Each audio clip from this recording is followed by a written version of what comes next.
morning, everyone. Welcome to Westside. Let's stand together and worship him.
Let's pray this morning. God, we just come before you. We're so thankful that we can be here, that we can join together as community and worship you, God.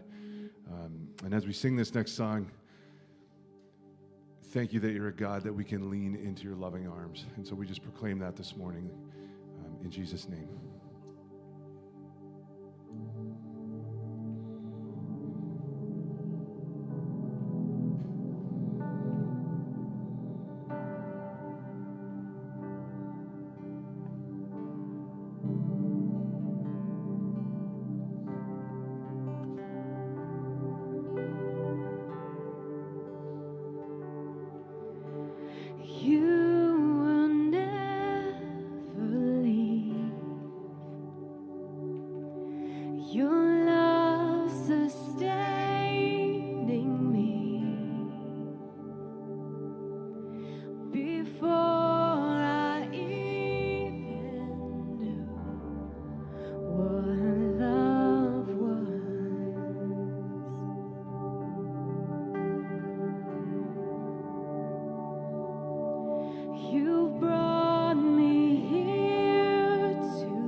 loving arms of a beautiful Father.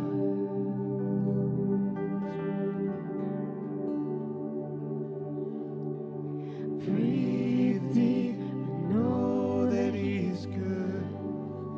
He's a love like no other.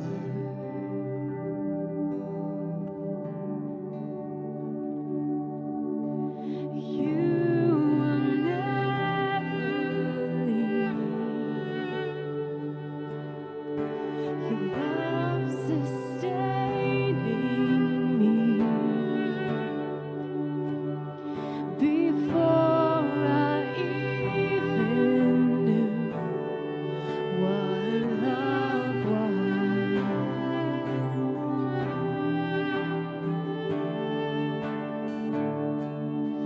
you brought me here to rest and given me space to breathe. So I'll stay still until it sinks in.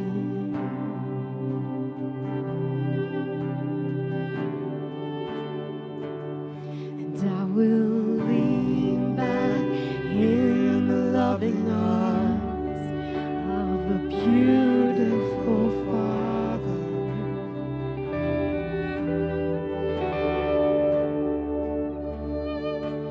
Breathe deep and know that He is good.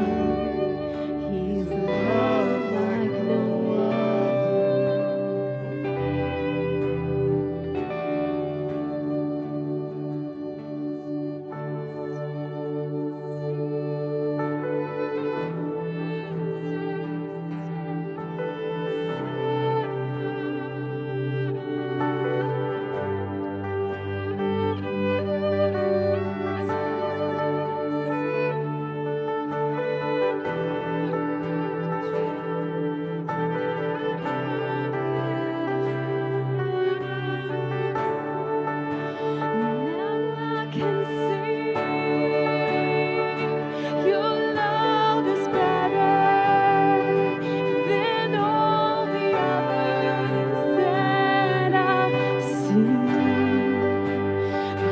breathing deep, all of your goodness, your loving kindness to me.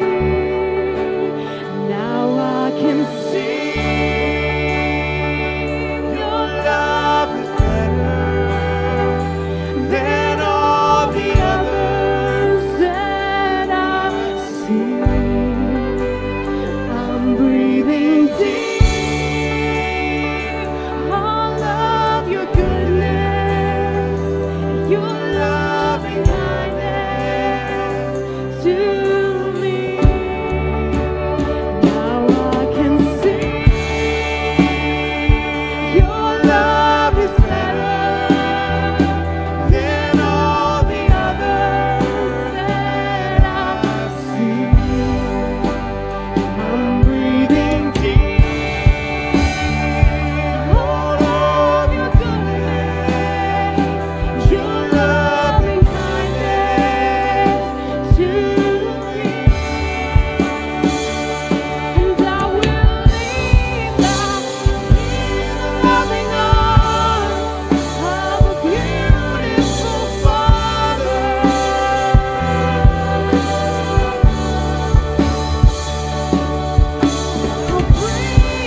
Wow, thank you, worship team. That was amazing. Before you have a seat, why don't we just take a moment to greet one another around us? While you're doing that, I'll take a moment just to greet our online community. We're so glad you're joining us today as well. Thank you for tuning in.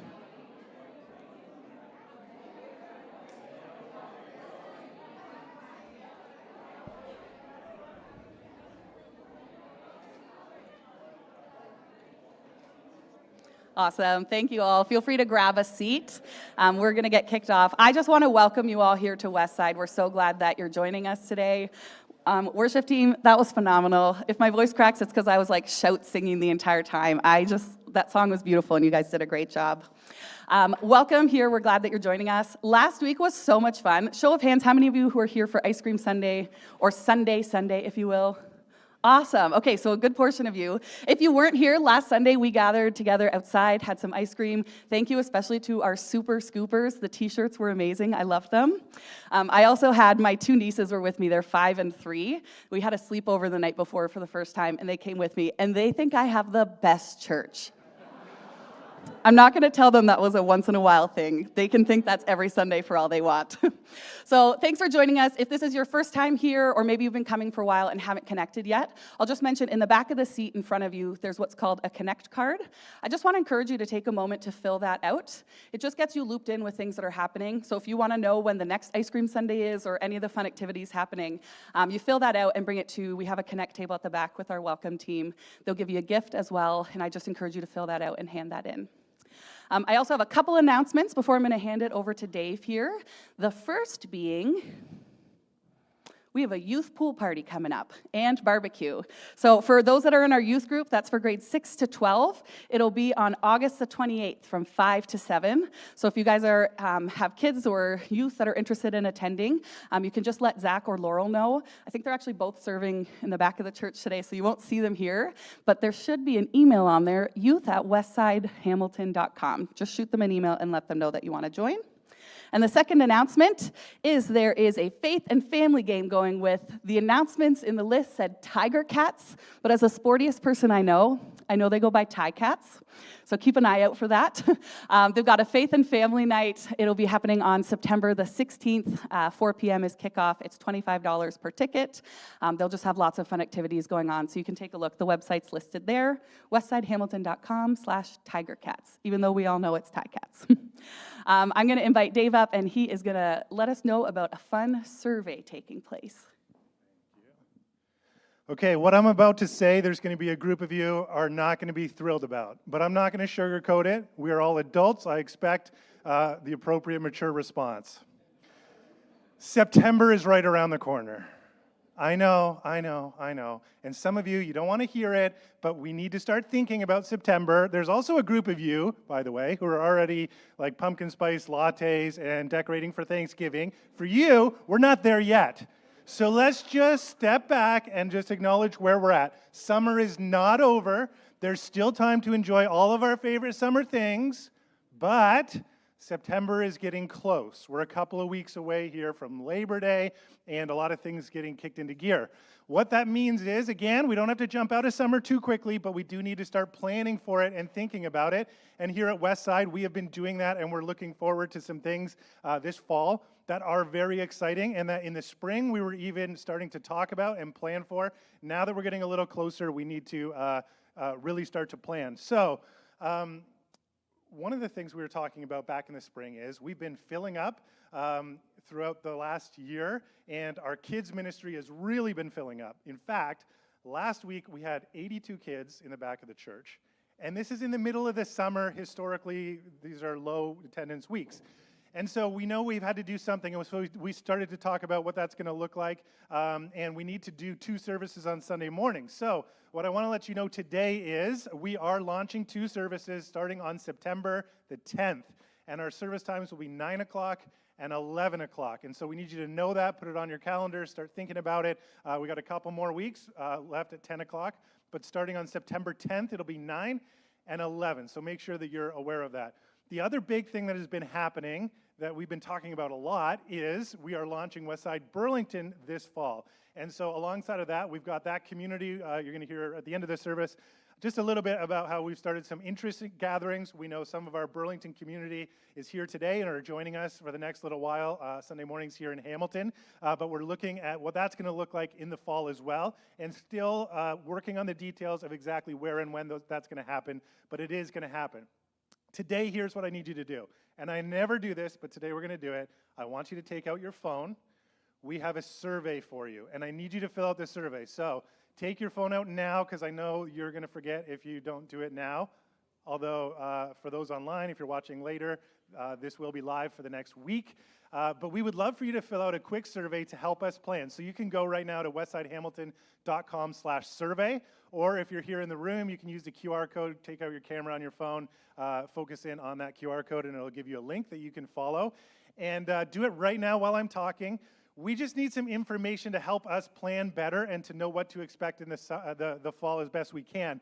So we're just looking for some things like who you are, where kids ages. Very important for us just to know how to configure the rooms in the back to sort of gauge when we think people are coming, which service you think you'll be attending or you'll most likely attend, 9 o'clock or 11. For those of you in Burlington, we'd love for you to fill this out, and we know we haven't nailed down those times and locations 100% yet, but there's an option for you just to select Burlington so that we know that you're part of the Burlington community, and that will help us. And again, this just for the next couple of weeks as we kind of look at this and start to gauge where people are leaning towards will be really helpful for us to know just where people are going to be at and how to go with that. So do that now. If you can't do it now, love for you to go on today or early this week and help us out by filling out that survey. That would be huge. And as we talk about some of these changes and things that are coming up, we really do believe God is doing something really unique in this community. He's creating some opportunities for all of us to build this strong community built on Jesus. And whether that's here in Hamilton or in Burlington, we think that this year is just filled with so much opportunities of what God is doing, some things that are building off of what He's already doing, and some new things. And so I just want to encourage you, if you're part of our West Side family, Hamilton or Burlington, and you're just excited about what God is doing, and you haven't yet taken the step to become a regular financial supporter, I would just encourage you to pray about that, think about that. For those of you who have done that, I know a whole pile of you have done that. We want to thank you. It's one of the great ways with our generosity we can partner with what God is doing and just to make sure that we're involved and getting our resources behind where we think He's going and the impact that God is making all around us. And so if you'd like to take that step, setting up a recurring gift perhaps, you can visit our giving station in the lobby after the service. You can find instructions. You can also use the machine for debit or credit or leave cash in an envelope. Those are available. Or you can go online and press the Give button on our website and follow through the instructions there to do that as well. We appreciate it so much. It is financially how we can do what we do and what we believe God is calling us to. So thank you. And speaking of generosity, today we have a couple of exciting guests that John's going to introduce in just a second who are doing some incredible things in our city, especially to help with some of the huge needs when it comes to housing and food. And I think so many of us will already know that those are two major issues that need to be addressed all around us here in our city. And so I'm going to ask them to come up in just a second. Before they come up, let me pray and then we'll hear from them. Our Heavenly Father, you are so good, and you are certainly, as we've sung, a love like no other. And we thank you that we are rooted and grounded in your love for all of us. And today, we're grateful to be together. We are looking forward to the things you're going to do in the fall and beyond as we plan. But we ultimately want to follow you. And so we pray that you continue to lead us and guide us as a community. Today, as we talk about some important issues and hear about what's happening in our city to help address them, we pray that you would be working on our hearts and that you would help us to turn towards people in love in very practical ways as we hear different things we might be able to get involved in as well and things that are happening. I pray a blessing upon those who will come and share now, and I pray in Jesus' name. Amen. Amen. That's good. Hi, everybody. How are you? Can we do that once more? You guys good? You looking forward to the fall? It's when all the parents who are loving the summer are waiting for the fall, right? School comes. You guys can come on up and sit down. We're ready to go here. Hey, listen, last summer, if you were here last summer, we did an amazing series called A City Connected. By the way, if you're here last summer, you probably didn't get to see Dave much because Dave was on sabbatical. So we had a chance to have several pastors come in from around Hamilton and share just about what some other churches are doing. And so with that same kind of idea of A City Connected, we are inviting these two very, very special guests that are doing some amazing, amazing ministry. So I am going to read what you guys sent me as far as how to introduce you, because it's way better than I could have ever done it. Okay, so we have Jeffery Ng. Jeffrey, there you are, of Gore Park Outreach, and he's going to help us understand a little bit of food security. So Jeffrey is a volunteer and coordinator, but Jeffrey, your card says executive director, so I want to make sure I threw that one in.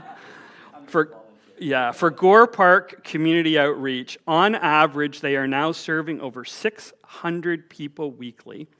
And this past January of 2023, you guys, your organization was awarded the Order of Hamilton by the mayor and for community service, and the Paul Harris Award from the Rotary Club this past May 2023. So there's Jeffrey for us. That's Jeffrey's joining us. There we go. And Ted Van Egdom of HATS, that is the Hamilton Alliance of Tiny Shelters, is going to help us with understanding a bit about housing security. And then Ted in his, he's both of these men are very humble, but he's part of HAT's leadership team. Ted is the chair of fundraising, and then he's doing this as a volunteer addition to your regular day job. Is that right? Ted and Sue are here as well, and Sue is part of our community as well, so this is wonderful. So here's what we want to do. You guys have this opportunity. This is called a double blessing today. The double blessing would be you get to use your phone 2 times. Sorry, most people never stay off their phones, but anyway, you can stay on. So if you have, what we're going to do is we're going to offer these gentlemen the opportunity to share a little bit about what their different organizations or ministries are about, but we want you to participate through text as far as how you might, if you have some questions. And so I very much believe that very often the kind of questions you would ask might be the very, very best questions. So what we're going to do is, if you're in person, you're going to actually get to see my phone number on the screen. If you're online on live stream, sorry, you're not going to get to see my phone number, but you can put that into the chat and we will make sure that that happens. And so just so you're aware, have those questions ready, and on a slide like this, it'll have my my phone number.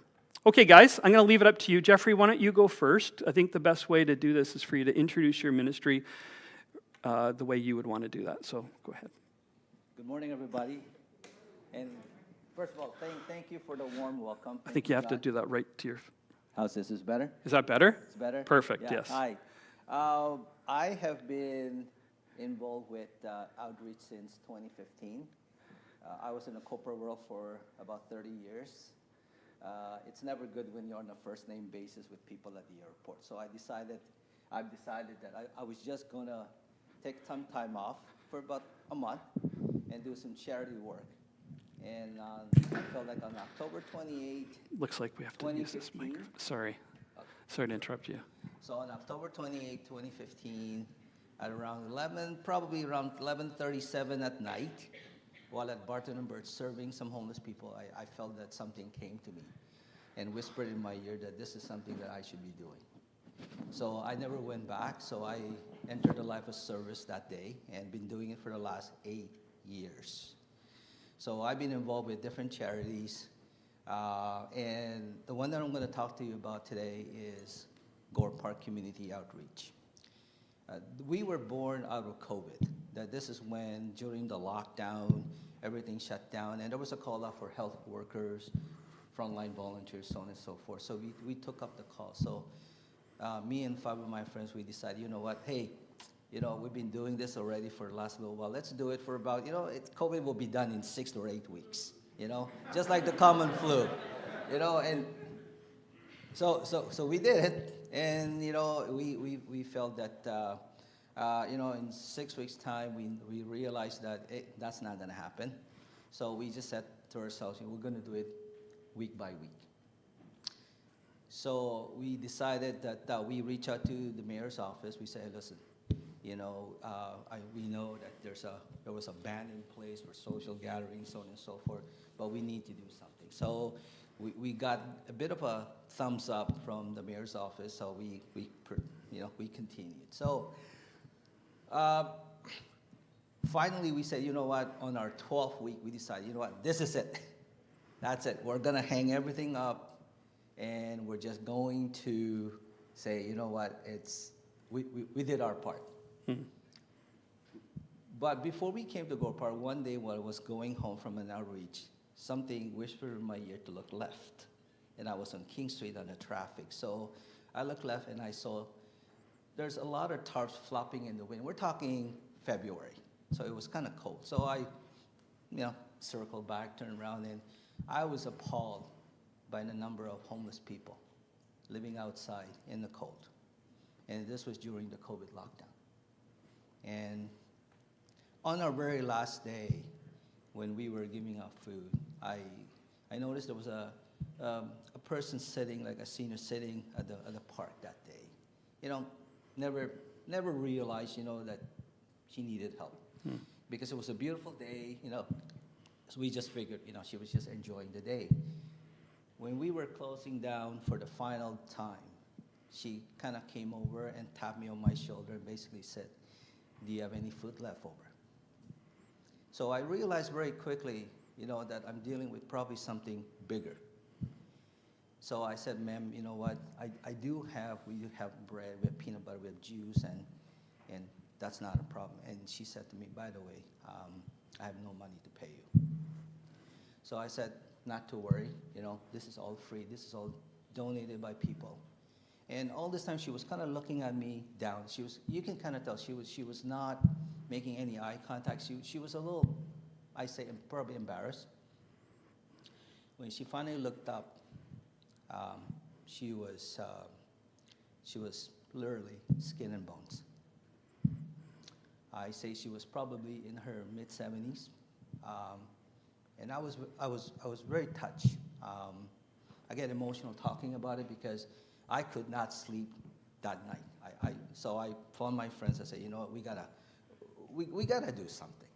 I think there's something bigger than just serving people around Gore Park. So the first thing I did, I phoned my friends at the home church. So everybody came on board. So we kind of continued. And we always, in the back of our mind, we said, we're gonna do this on a week-by-week basis and just go with the flow. Because it's all volunteer work. It's all donated items. We get no funding from anybody. So what you see here was our first day at Gore Park. It was the blizzard of the century. We showed up. We served 35 homeless people around Gore Park. And I said to my friends, if we can do this, we can do anything. And 2.5 years later, we are now over 100 volunteers. Yesterday, we crossed 735 guests. We call them our guests because they're not clients. We don't check your ID. We don't check nothing. We just says, just line up like everybody else. You know what? We'll get to you. So unfortunately, like most of our weeks right now, we're averaging 600 to 700, and we're just not equipped for that. So we end up having to turn people away, which is a real bummer for me. I don't like doing it, but I felt it's the right thing to do because I don't want our guests lining up for something that they may or may not get something at the end of the day. It's beautiful. So we kind of have because we've been doing this for 2.5 years. We have a pretty good idea what we needed to do, how much we need to, how much supplies we have to bring. Yeah, so. Here, show us let's go through a few slides quick and then you just tell us what they're about. Yeah. This is just a Saturday. We're there every Saturday. I just need 52 weeks of the year. There you go. And rain, shine, you can tell. We serve people from all walks of life. Today, 80% of the people we serve falls under the category of seniors, people with disability, family with kids, new Canadians, and we're starting to see people from Mohawk and McMaster lining up for help. And the other 20% are people living in shelters and the truly unhoused people. This is what we typically see at Gore Park. You know, when I first started, I thought when you live in a shelter, you know, it's kind of like a 5-star hotel. You get 3 meals a day, you know, nice bed sheet and so on and so forth. Wow, what a shocker. 7:30, they pretty much, you know, kick you out, and they don't bring you back to around 8 o'clock at night.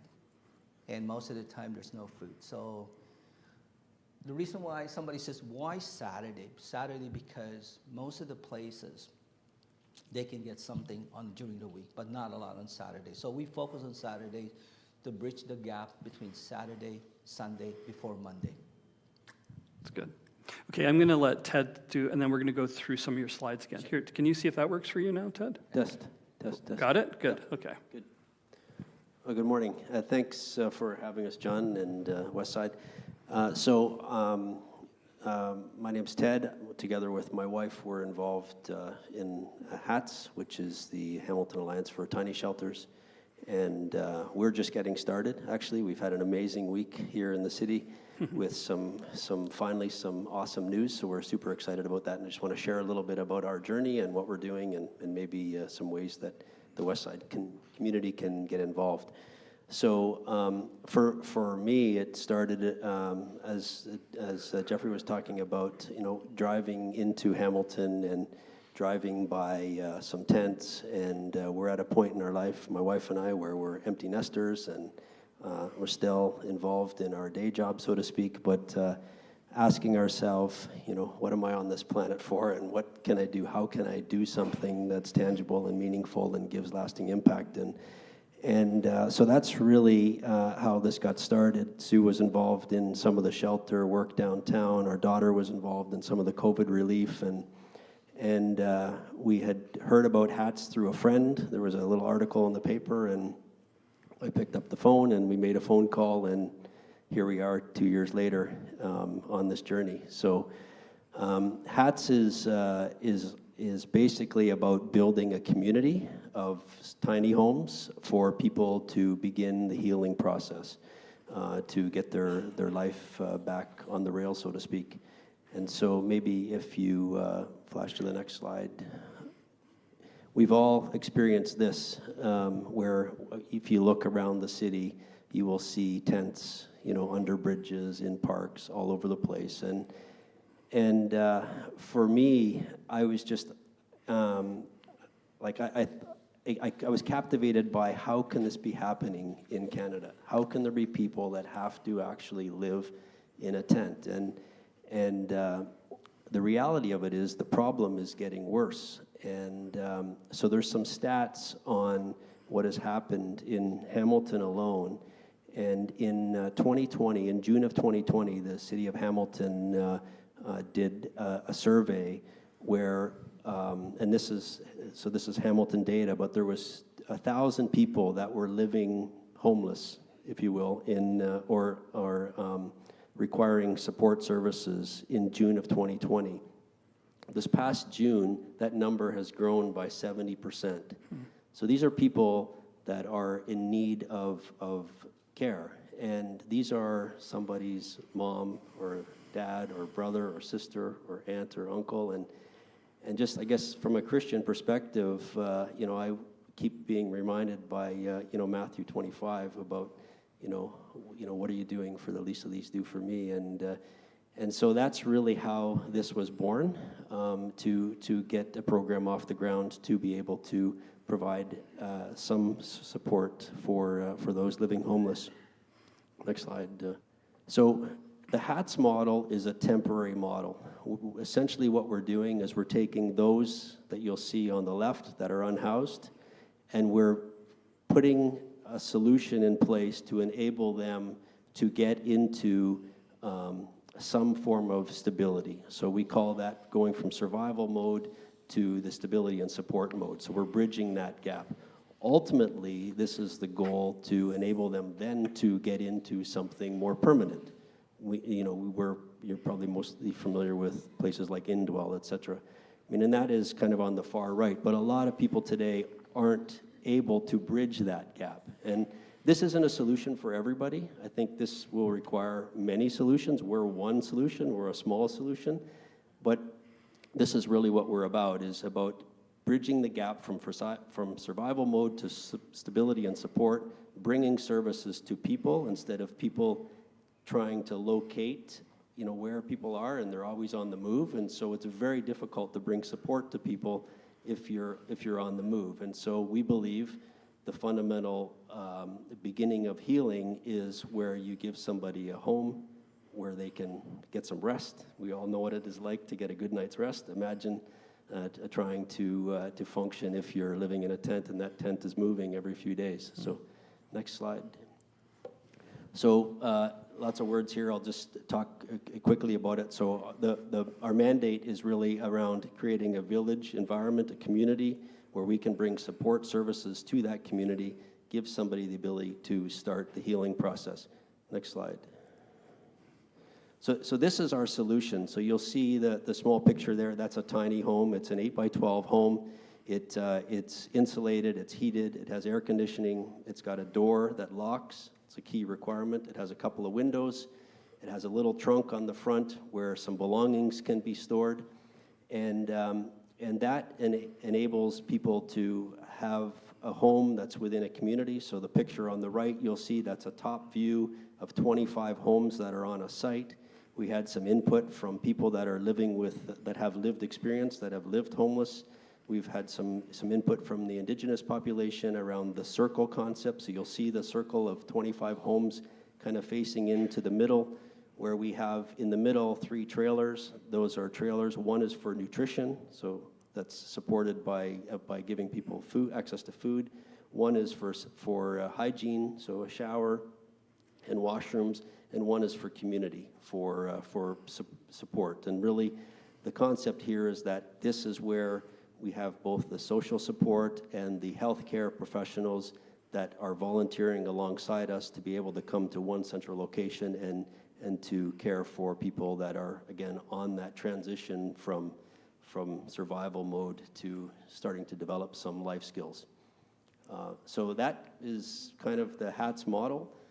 And That's it. Good job. This is like good. No, you keep that. said 5 I know minutes. 5 minutes. I know, and we're actually behind too. So we have some questions for you guys. So this is good. This is good. We're getting some questions in, and so the first question actually is for you, Ted. And so, oops, wrong question. There are over 1,000. If there's over 1,000 homeless people in Hamilton, why only 25 tiny home shelters? That just seems like a drop in the bucket. 100%, but 0 is 0, right? So the focus here is we're not the only solution. We're not perhaps the best solution, but we are a solution, and doing nothing isn't an option. So the idea here is that we will do a small part, and of the 1,000 or 1,700 people that we're talking about, not all of them, will be suited for this model. Okay. And we're trying to serve a demographic of people where this will work, where the professionals that we have in Hamilton that interact with these people on a daily basis today are part of the selection process to ensure that we are using this program for people that have the high potential of actually bridging that gap. That's good. Okay, Jeffrey, question for you. You ready? Your group serves hot meals and gives supplies groceries each week to over 600 people, 700 yesterday. How do you get them? For lack of a better word, we're very good in... You can talk to them. Yeah. We're very good in dumpster diving. So what we do, we approach... Wait, what did you say? Dumpster? Dumpster diving in a good way. Okay. So we approach grocery stores, manufacturers. I was in a packaging business for many years, so I reach out to some people. And with a manufacturing facility, there's always production overruns. So instead of the overruns going someplace where it's detrimental to the environment, we could harness that resource and help some people. And at the same time with the grocery store, sometimes they have products that they discount it 50%, 60%. After that, there's still no buyers. We will go to the store and take it, clean it, repack it, and basically serve it to the people that we serve every Saturday. It's good. Okay. Ted, your question. How do you facilitate the transition from a temporary to permanent housing? And then what are the processes and how do you ensure that they remain permanently housed? Can you say that answer in 30 seconds? That's, not sure if I can do that, but so we've leveraged experience from a number of other sites that this is a phenomenon that's happening across North America, and there's one of the models that we have taken a lot of intel from is the Better Tent City in Kitchener-Waterloo, where they've been doing this for 3 or 4 years now. In fact, they've just created a second site.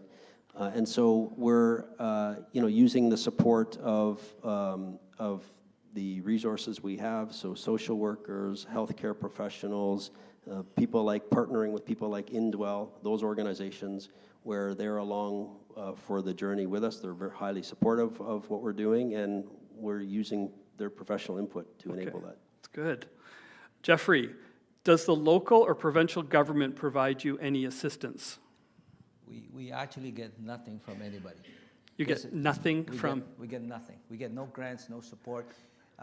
The support that we get from the city is that we have a green light to do what we do. And so this is all grassroots initiative. We reach out to everybody and all the community partners, and everybody join in. So it's a wonderful thing. And in 2.5 years, we have built a community within a community. It's beautiful. Yeah. It's good. Okay. There seems to be a lot of questions here on volunteering. So why don't we do each one of you? Ted, you go first, and then Jeffrey. So how do people get involved volunteering? There's a lot of questions here on volunteering. Yeah, and thank you, by the way, again, for who is suggesting how my golf game.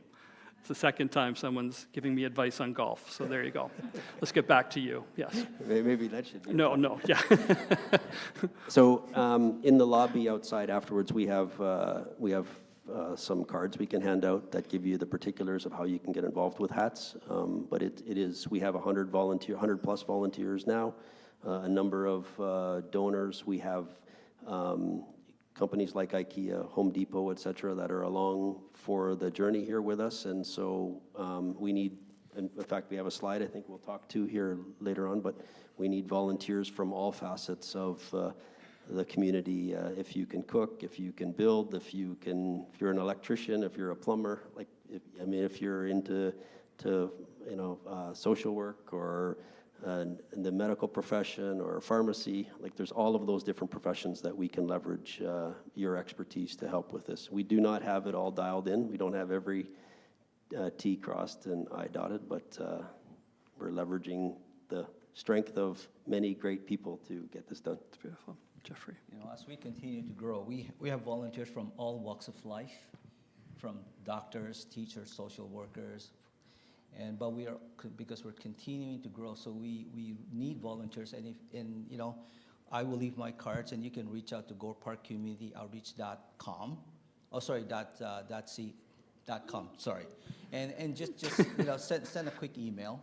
But the need that we really need right now is basically we need help with donation pickups, because it's the lifeblood of what we do. We need help with storage, because right now we are turning away large amount of donation because we just don't have a place to store it. And we would also love to have volunteers who can help us cook, because we are cooking over 600 meals every single week. We have 2 kitchens right now. We're bursting at the seam and hoping to bridge the gap to bring it up to 700. And the last thing that we could really, really use right now, as you can imagine, we are a mobile food bank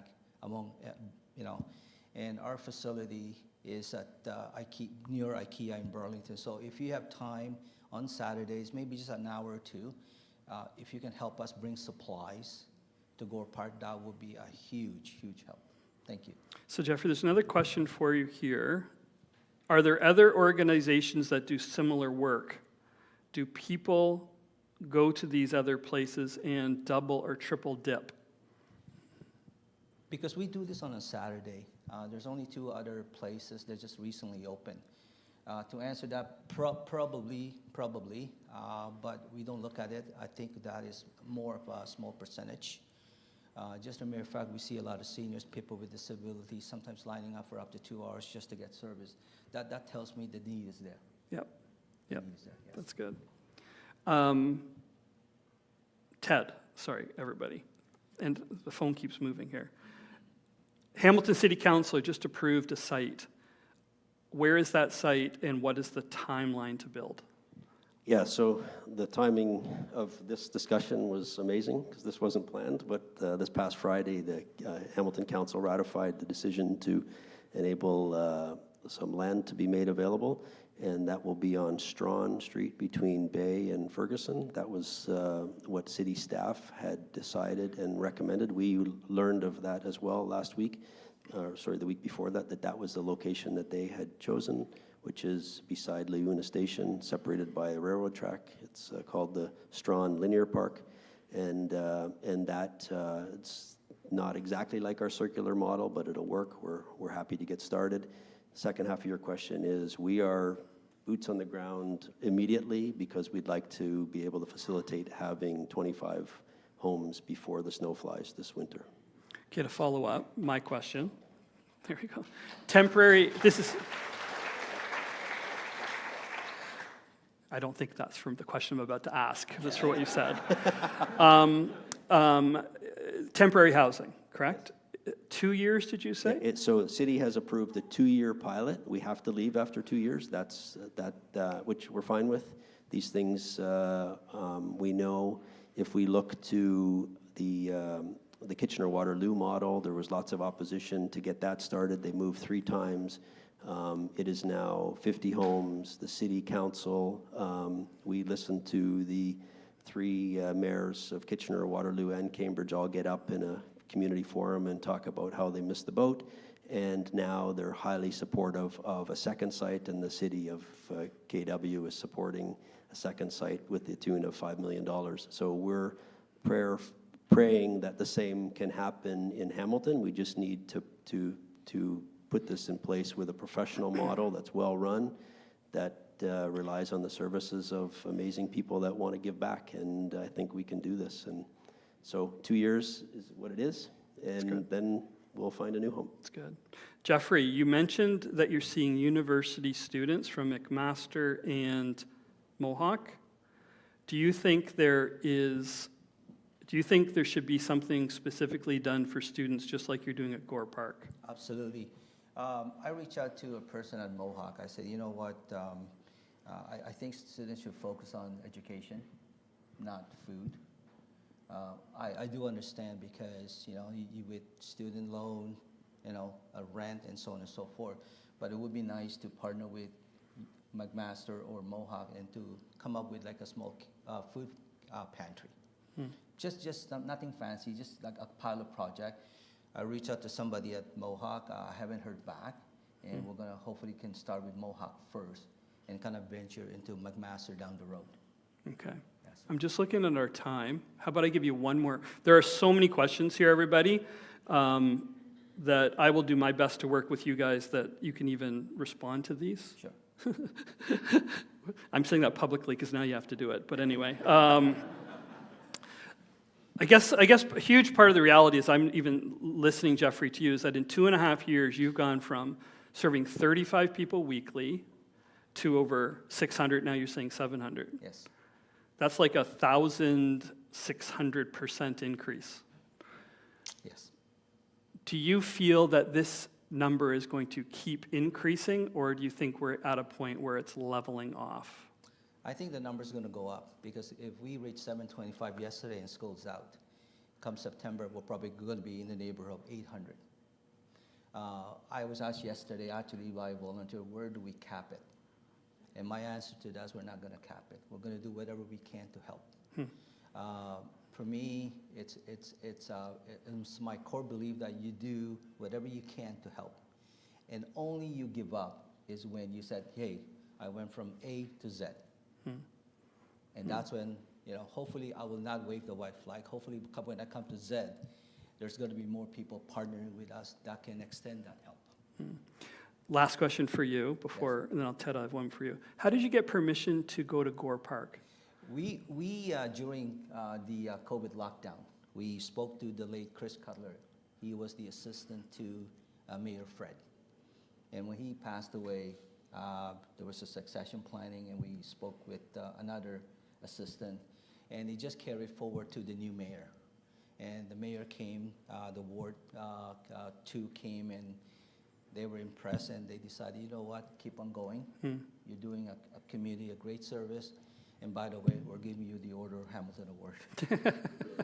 You deserve it. Big time, It's a team absolutely. effort. Okay, okay. Jeffrey, thank you. Ted, here's an interesting question. Are their units, are they available for couples, and what about families? They are built for couples and if they have a pet. So we do have, that is one of the parts of our model that's unique. We meet people kind of where they're at. So if they're in a relationship and 2 people can reside in one unit, we're okay with that. They can bring their pet with them as well. We're okay with that. That's part of the, having the unconditional love component to this, I think, is what's really key for us. And so there'll be 25 homes initially. We're going to start with 10 or 12, and then phase 1, and then 12 or 13, etc. phase 2. So we will have 25, maybe 30 people. That's amazing. That's wonderful. Listen, everybody, thank you. There's so many questions here. And by the way, you have my phone number now. But thank you for all these. We're going to figure out a way to answer your questions individually. There is a theme to a lot of the questions, which is what I prepared you for, the last question, and that is, can each of you tell us what your needs are, and then how we as a church or how we as individuals can help?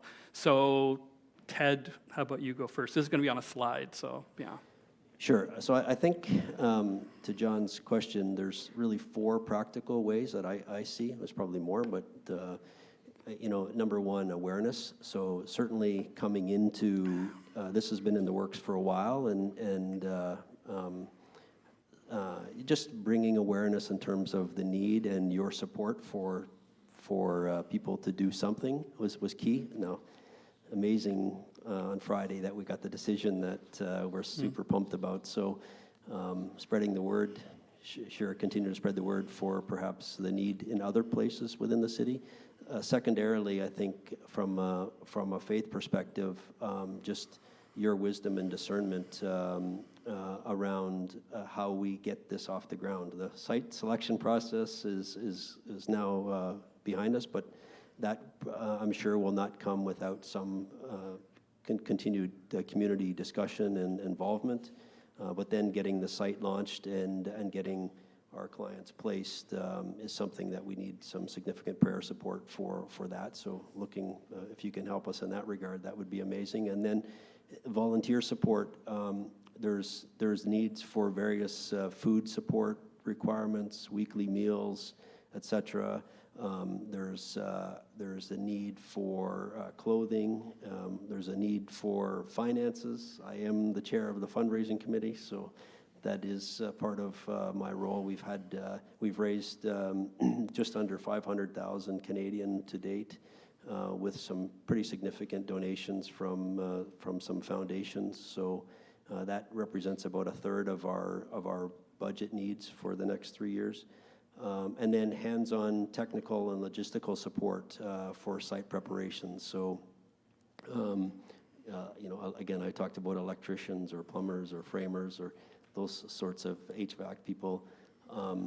And then lastly, one of the things that I'll put out to the West Side community is there interest in maybe funding or building one of our 25 cabins. So we have engineered drawings for the cabin, so we do want this to have a professional look and feel.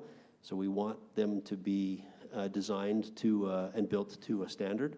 But we do have a number of different organizations that have partnered together to say, hey, how can we do this as a community? Do 1 or 2 or 3. So How much does it cost to build one? It all depends. So Home Depot is supporting part of this project and also have committed to building 10. Around just under $10,000. Okay. Yeah. Good. Jeffrey. I was kind of wondering if I may have the picture, because I want to bring everybody to Gore Park through pictures very quickly. Can he just slide through them? Just Okay, slide good. through them, yeah. This is what typically a Saturday would look like. So I incorporate all seasons. The lines are endless, as you can imagine, and they're from all walks of life. We have a gourmet coffee shop. We have a hot food section. We have a produce. We have sandwich. We have groceries. We have the snack section, and of course we have bread for everybody. And as you can tell, it's every week, rain, sunshine, you name it, we're there. And we have volunteers as young as 4 years old to as young as 99 years old, helping us every single week. And this is just a sample of our volunteers.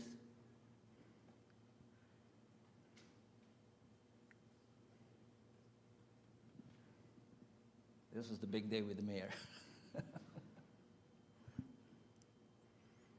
And this is, thank you very much for Westside for your the food drive back in June. There's 4 things that we really could use help with. Number 1 is some time to help us pick up a donation at stores. That's number 1. Number 2, if you have time to help with a food drive, that would be greatly appreciated, because our donation is actually down 25% while our numbers are going through the roof. Thirdly is that, if you know somebody that has additional storage space at their business facility that they can, share, we would love that, because again, I would personally hate turning away a big amount of donations just because we don't have the place to put it. And the lastly that I would like to ask, and this happened just yesterday, if you have some spare time on a Saturday morning, and if you live in Burlington, our storage facility is by IKEA. We could really use some help to bring supplies to Gore Park. Thank you. That's great. You guys thank these guys for their time. That's wonderful.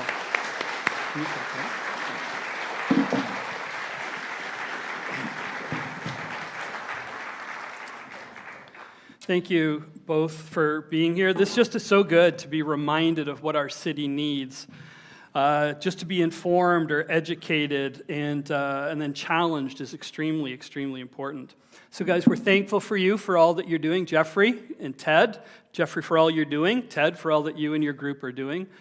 We're just so grateful for what you're doing. So what are we going to do, people, as a church? What do we do? What do we do as individuals? What do we do when we hear of poverty and the need around us? What does God expect of us when we are just fellow citizens of those of people that are in our city? And so we have very few minutes. You're not going to get a preach from me. Where's the clap? No clap. There we go. Do you know what we're going to do? We're going to read the words of Jesus and let Jesus speak to each one of our hearts. Ted, you mentioned it already. The most appropriate passage is from Matthew chapter 25, and I am going to read this from the Message. So please follow along with me.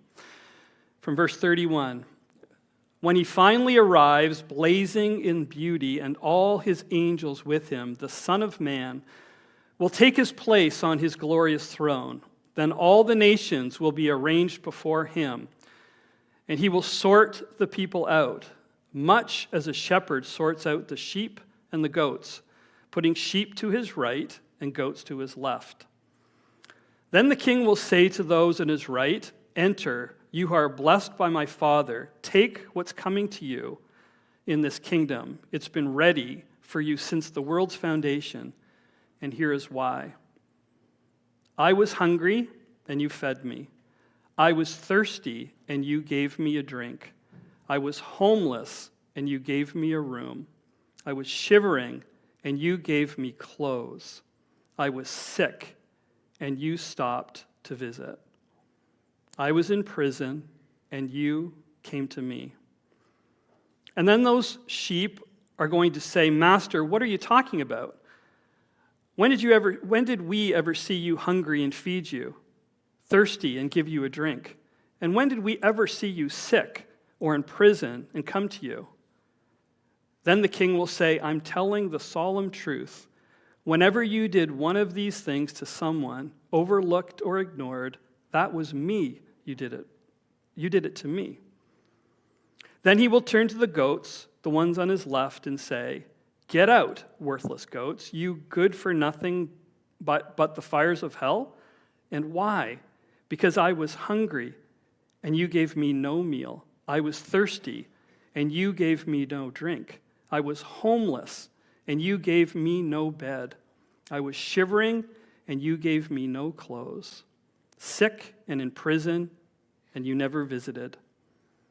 Then those goats are going to say, Master, what are you talking about? When did we ever see you hungry or thirsty or homeless or shivering or sick or in prison and didn't help? And he will answer them, I am telling the solemn truth. Whenever you failed to do one of these things to someone who is being overlooked or ignored, that was me you failed to do it for. You failed to do it for me.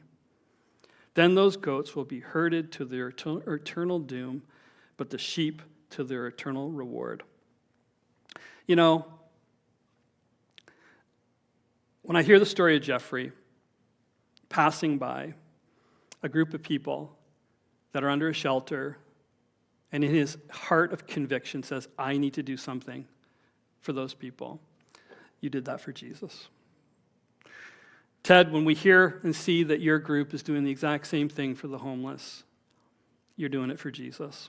And I think it's an amazing, amazing challenge to each one of us to really, really understand and say to each one of us, what are we doing for Jesus? I'd encourage each one of us that when we see those people that are hungry and thirsty, homeless and cold, sick and in prison, that we don't just pass by. As a church, we need to know how we're going to partner, but we need as individuals to be doing the same thing. There's your preach for the day. Let's pray. Father, thank you for showing us the kind of love that you showed us in giving us Jesus by his sacrificial death for each and every one of us, the ultimate love. And Father, as we want to show our love back to you, as Father, we want to say, Jesus, we love you. We just pray that the message that we heard today, through Jeffrey, through Ted, through the stories and the things that we learned today, might be things that each one of us say, I want to be part of that. Jesus, I love you, and we need to help others as they're in their own need. So God, show us the way to discern the things that we listen to today as individuals in the church. And again, show others how much we love them because of you.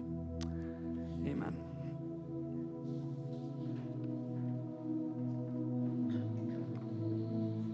Let's stand together.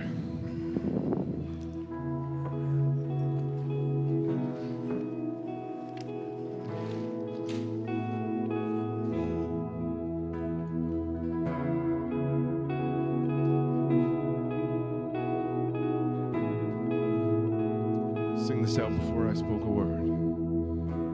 Before I spoke a word, you were singing over me.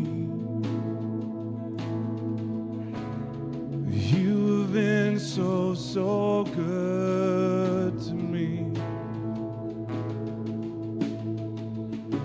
Before I took a breath, you breathed your life in me.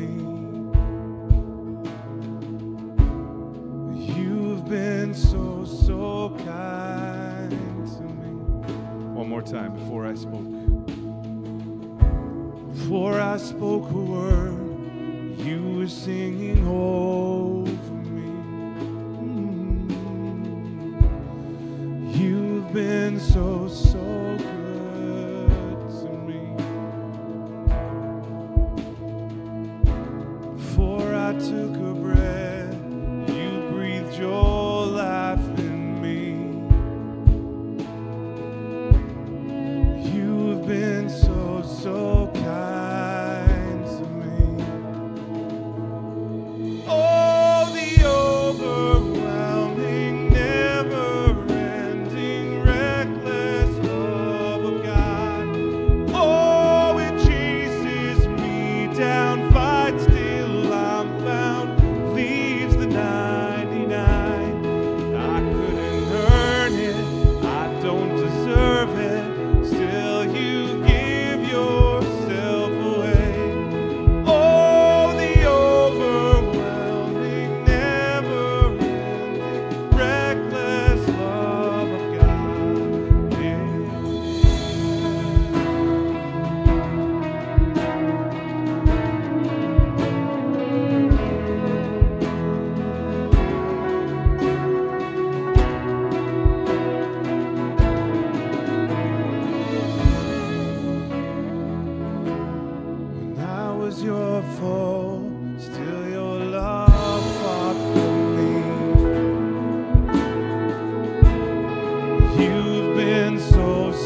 lie you won't tear down, coming after me. There's no shadow you won't light up, mountain you won't climb up, coming after me.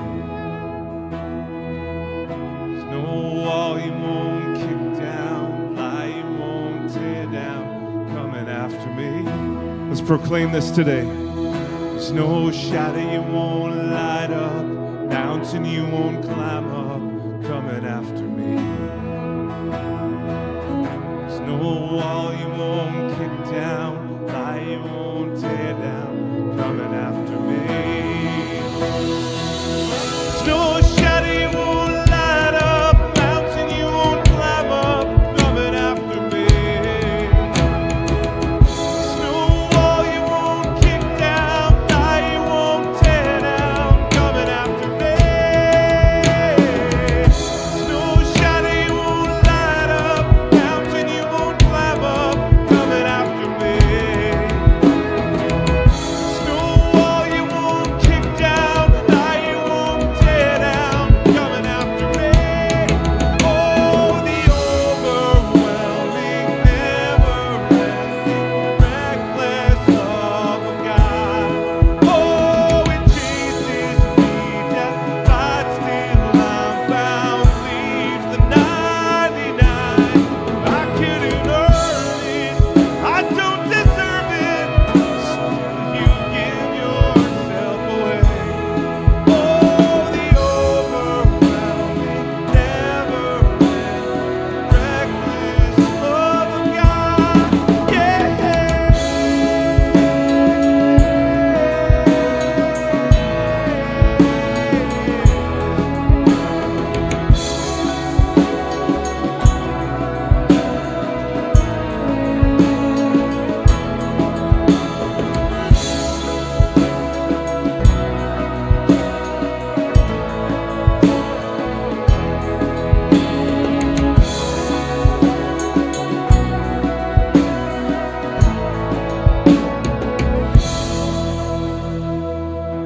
Sing it one more time together.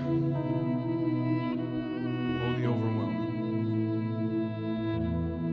Oh, the overwhelming, never-ending, reckless love of God.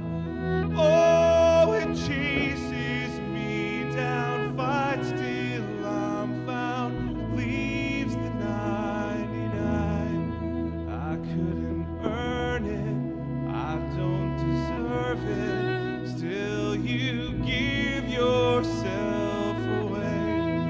Oh, the overwhelming, never-ending, reckless love of God.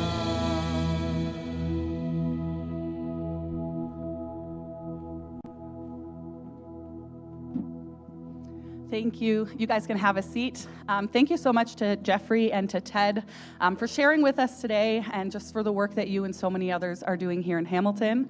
I just want to let you know that they will be available in the foyer after if you have questions or you just want to talk with them more about their ministries. So please make sure you stop by and say hi. A few more things I just want to mention before we wrap up today. First being the Westside Burlington Interest Gathering. We had a gathering last week on Thursday. I'm told it went very well, and there's another one coming up this Wednesday, the 23rd, at 7 p.m. So if you're interested in getting a little bit more information on that, or you know someone who might be interested, please feel free to stop by and invite them. There's also little invitations outside at the welcome table if you want to take some of those with you.